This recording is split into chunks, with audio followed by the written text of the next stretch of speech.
Sanskriti University for excellence in life. BTech Agri BSc lateral entry.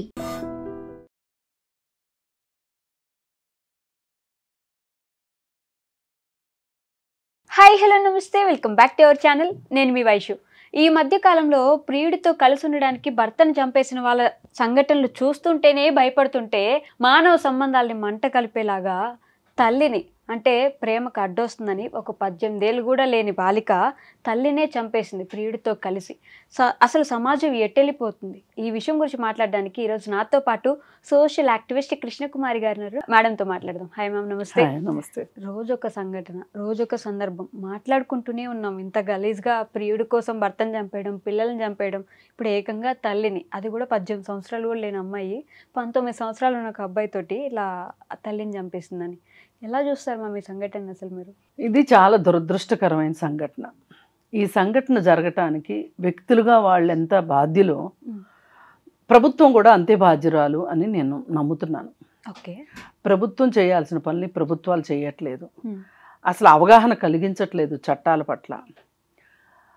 సరే, అది అట్లా పక్కన పెడితే అది చాలా పెద్ద విషయం అనుకోండి. ఈ కేసు వరకు తీసుకుంటే ఈ పాపకి 18 అంటున్నారు మీరు, కాదు 16 10th క్లాస్ చదువుతుంది. అయితే ఈ పాప ఇన్స్టాగ్రామ్లో ఒక అబ్బాయి పరిచయం కావటము, ఆ అబ్బాయి ఇంటికి రావటం పోవటం, ఈ అమ్మాయి వాళ్ళ ఇంటికి వెళ్ళడం, ఇవన్నీ జరుగుతూ ఉన్నాయి ఈ 7-8 నెలల కాలంగా. సరే, తల్లి దృష్టికి వచ్చినప్పుడు ఇవన్నీ కరెక్ట్ కాదు, నువ్వు చదువుకోవాలి ఫస్ట్ అని చెప్పి తల్లి చెప్పినందుకు తల్లి మీద కోపం వచ్చింది. సరే, ఎనీవే అతని దగ్గరికి వెళ్ళిపోయింది. వెళ్ళిపోతే వాళ్ళు బాగా ఆదరించారు. ఆదరించేసరికి ఇంకేముంది, నాకు అక్కడ జీవితం బాగుంటుంది, అతనితోనే బాగుంటుంది అని అనుకుంది. ఇంత చేసి అతని వయసు ఎంత? 19 ఏళ్ళు. అయితే వెళ్తే అప్పుడు తల్లి కేసు పెట్టింది. కేసు పెడితే కనిపించట్లేదని కేసు పెడితే పోలీసులు వెళ్ళారు, పలానా చోట ఉందని తీసుకొని వచ్చారు. వాళ్ళని తీసుకొని వచ్చి కిడ్నాప్ కేసు కింద నమోదు చేసి ఎవరింటికి వాళ్ళని పంపించేశారు. కిడ్నాప్ కేసు కింద నమోదు చేసి ఇంటికి పంపించేశారు. వాళ్ళ కౌన్సిలింగ్ ఇచ్చామని చెప్తున్నారు. ఇంటికి వచ్చిన తర్వాత తల్లి మళ్ళీ మొదలెట్టింది, అమ్మ అట్లా కాదు, నువ్వు చదువుకోవాలి కదా, చదువుకోకపోతే ఎట్లా, చదువు లేకపోతే ఏమైపోతాం మనం, అది ఇది అని చెప్పి. సరే, ఈ అమ్మాయికి బాగా చిరాకు వచ్చేసింది. అక్కడికి వెళ్ళి చూస్తేనేమో వాళ్ళు బాగా వెల్కమింగ్, రిసీవింగ్ బాగుంది. శివ ఐస్ క్రీమ్ అడిగితే ఐస్ క్రీమ్ కొంటున్నాడు, డ్రెస్ కొనమంటే డ్రెస్ కొంటున్నాడు, ఏదంటే అది అంటున్నాడు. వాళ్ళ ఇంటికి వెళ్తే వాళ్ళ ఇంట్లో బాగా చూసుకున్నారు. తల్లి చూస్తేనేమో ఇలా మాట్లాడుతుంది ఏంటి అని ఈ అమ్మాయికి చిర్రెత్తుకు వచ్చింది. వచ్చి ఇద్దరు కలిసి మాట్లాడుకుని, సరే, ఈ తల్లి కూడా చెప్పింది ఏంటంటే, సరే మీకు ఇష్టం ఉంది కదా, ఇప్పుడే కాదు చదువుకోండి, ముందు జీవితాల్లో స్థిరపడిన తర్వాత పెళ్లి చేసుకుందరు కానీ, నేనే చేస్తా పెళ్ళి అని కూడా చెప్పింది. చెప్పినప్పుడు నిజమని ఈ అమ్మాయి అనుకొని నిజంగానే చదువుకుంటూ ఒక గోల్ పెట్టుకొని ఉండాల్సింది. అంటే నేను ఇలా చదువుకోవాలి, తల్లి కోరిక మేరకు చదువుకోవాలి, చదువుకుని ముందుకెళ్ళాలి అనే ఉద్దేశం ఈ పాప కన్నా ఉండాల్సింది. మరి ఇంటికి వెళ్ళిన తర్వాత కూడా అదే మాట చెప్పింది తల్లి. కానీ మొదటి నుంచి కూడా తల్లికి కూతురికి కొంచెం ఫ్రిక్షన్స్ ఎక్కువ ఉన్నాయి అనేది ఇప్పుడు బయటకు వస్తున్న వార్త. సరే, ఈమె మొదటి భర్తకి సంబంధించిన పాప, అతను చనిపోతే ఆమె మళ్ళీ పెళ్లి చేసుకుంటే అతని ద్వారా ఇంకొక పాప, అతను కూడా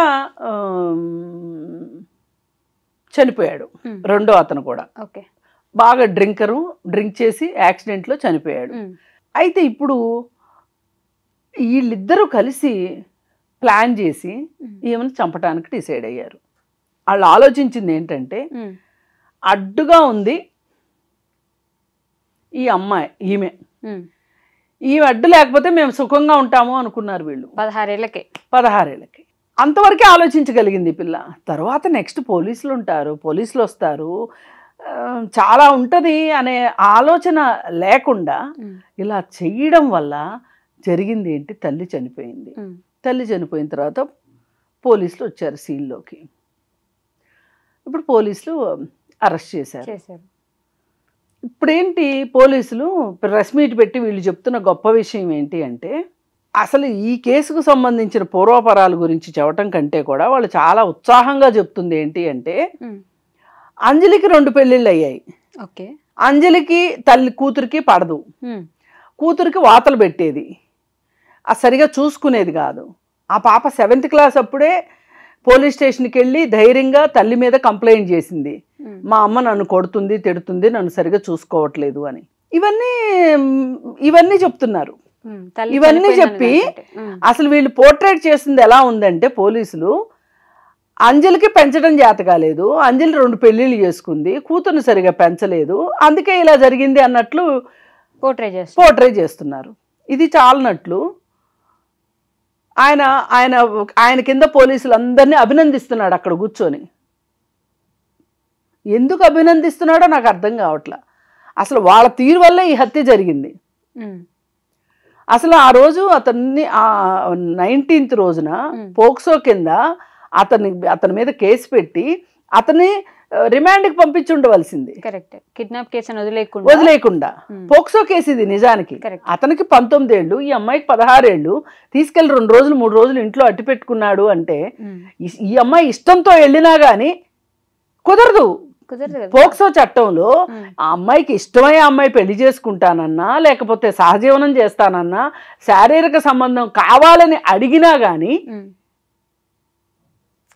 కుదరదు, చట్టం ఒప్పుకోదు. ఇది ఎందుకు ఈ పోలీసులు కన్వీనియంట్ గా మర్చిపోయారు అంటే, పోలీసులకి ఇంత చర్మం మొద్దుబారిపోయిందా? ఇప్పుడు నాకు తెలిసిన చట్టం నీకెట్లా తెలియలేదు, పోలీసుకి నీకు తెలియాలి కదా. సినిమాలు కూడా వస్తున్నాయి కదా, సినిమాలు కూడా వచ్చింది. మొన్న ఈ మధ్య కోర్ట్ అనే సినిమా వచ్చింది పోక్సో యాక్ట్ గురించి. సినిమాలు రావడం ఏంటండి, పోలీసులకి తెలియాలి కదా. ఒక చట్టం ఉంది అంటే ఆ చట్టం గురించి తెలియాలి, ఈ చట్టాన్ని ఇక్కడ వాడాలని తెలియాలి. అదే అతన్ని కనుక రిమాండ్కి పంపించినట్లయితే ఈ మర్డర్ జరిగేది కాదు. ఇంకెవరితో కలిసి చేసేది ఈ అమ్మాయి? అసలు వీళ్ళు కౌన్సిలింగ్ ఇచ్చామని చెప్తున్నారు అంటే ఏం కౌన్సిలింగ్ ఇచ్చారు? ఇద్దరు కలిసి చంపండి అని కౌన్సిలింగ్ ఇచ్చారా వీళ్ళిద్దరికి? అందరిని వరుసపెట్టి అభినందిస్తున్నాడు ఆయన.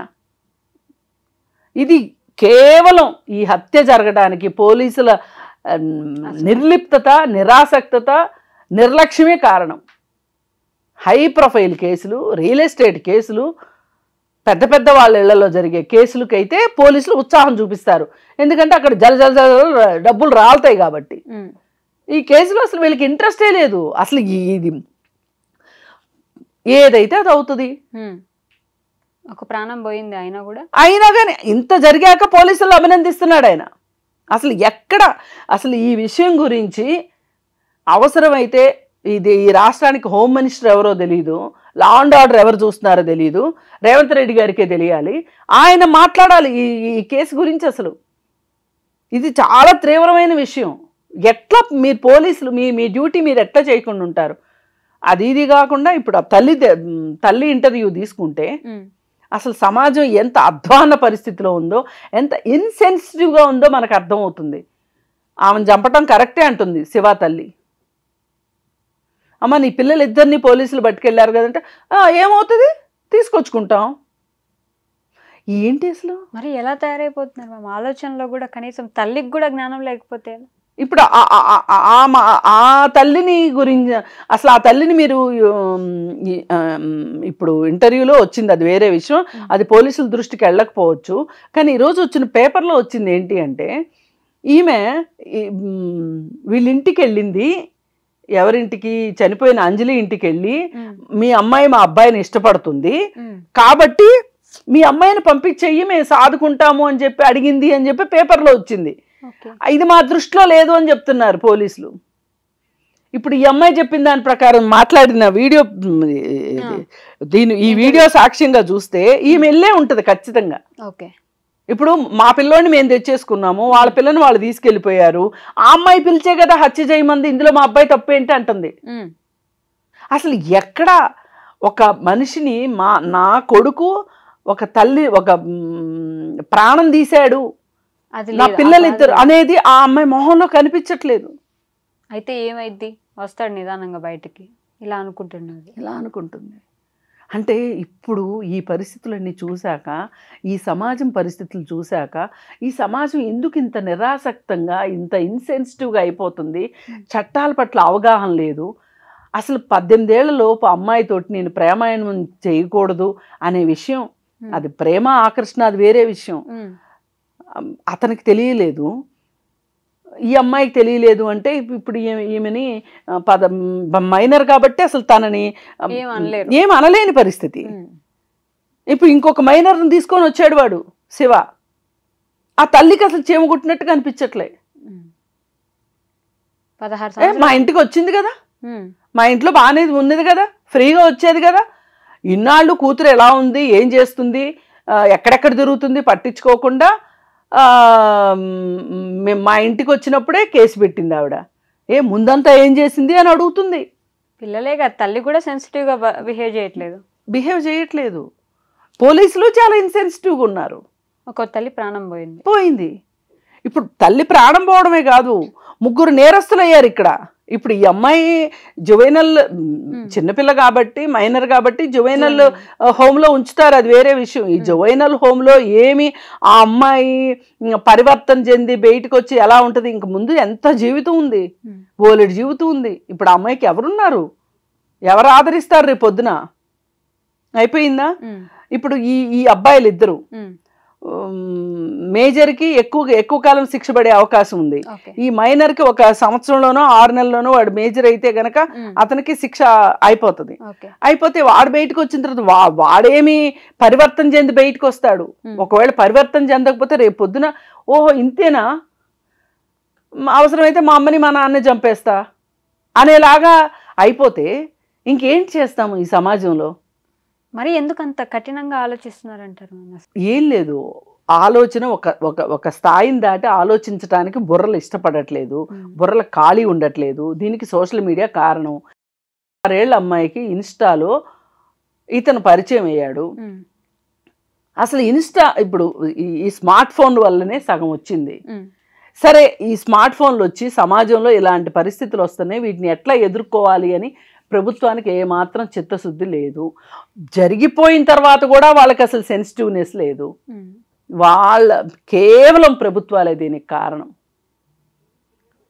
అన్లిమిటెడ్ ఫోన్లు, స్మార్ట్ ఫోన్లు, అన్లిమిటెడ్ డేటా, ఫ్రీ డేటా ఇవన్నీ ఇచ్చేసి వీళ్ళు ఫోన్ తప్పితే ఫోన్లో నుంచి తలలు బయటికి పెట్టని పరిస్థితి.